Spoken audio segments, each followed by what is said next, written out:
Then Jesus said to the crowds and to his disciples, "The teachers of the law and the Pharisees sit in Moses' seat. So you must be careful to do everything they tell you.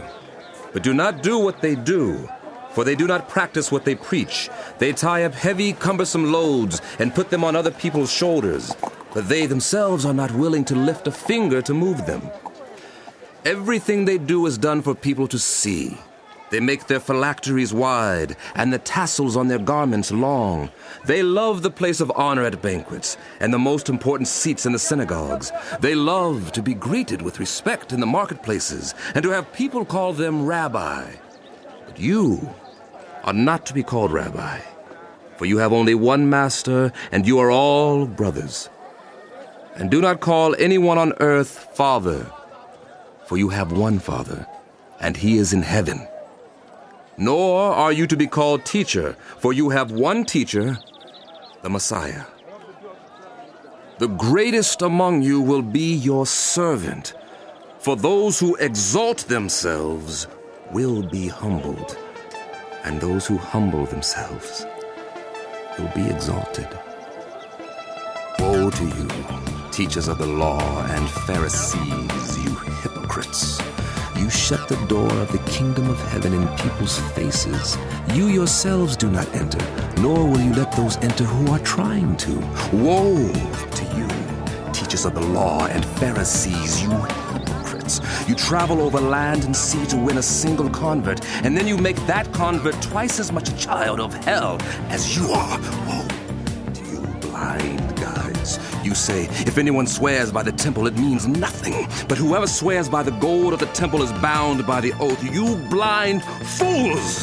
Which is greater, the gold or the temple that makes the gold sacred? You also say, if anyone swears by the altar, it means nothing. But whoever swears by the gift on the altar is bound by the oath. You blind men!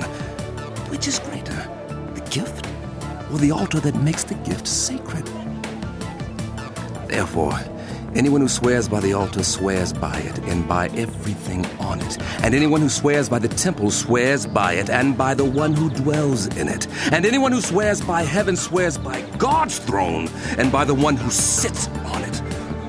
Woe to you, teachers of the law and Pharisees, you hypocrites! You give 1/10 of your spices, mint, dill, and cumin, but you have neglected the more important matters of the law, justice, mercy, and faithfulness.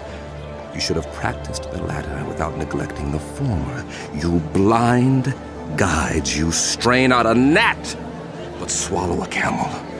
Woe to you, teachers of the law and Pharisees, you hypocrites! You clean the outside of the cup and dish, but inside they are full of greed and self-indulgent.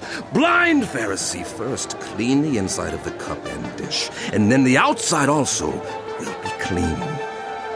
Woe to you, teachers of the law and Pharisees, you hypocrites! You are like whitewashed tombs, which look beautiful on the outside, but on the inside are full of the bones of the dead and everything unclean. In the same way, on the outside you appear to people as righteous, but on the inside you are full of hypocrisy and wickedness. Woe to you, teachers of the law and Pharisees, you hypocrites! You build tombs for the prophets and decorate the graves of the righteous. And you say, if we had lived in the days of our ancestors, we would not have taken part with them in shedding the blood of the prophets. So you testify against yourselves that you are the descendants of those who murdered the prophets. Fill up, then, the measure of the sin of your ancestors, you snakes, you brood of vipers. How will you escape being condemned to hell? Therefore, I am sending you prophets and sages and teachers. Some of them you will kill and crucify.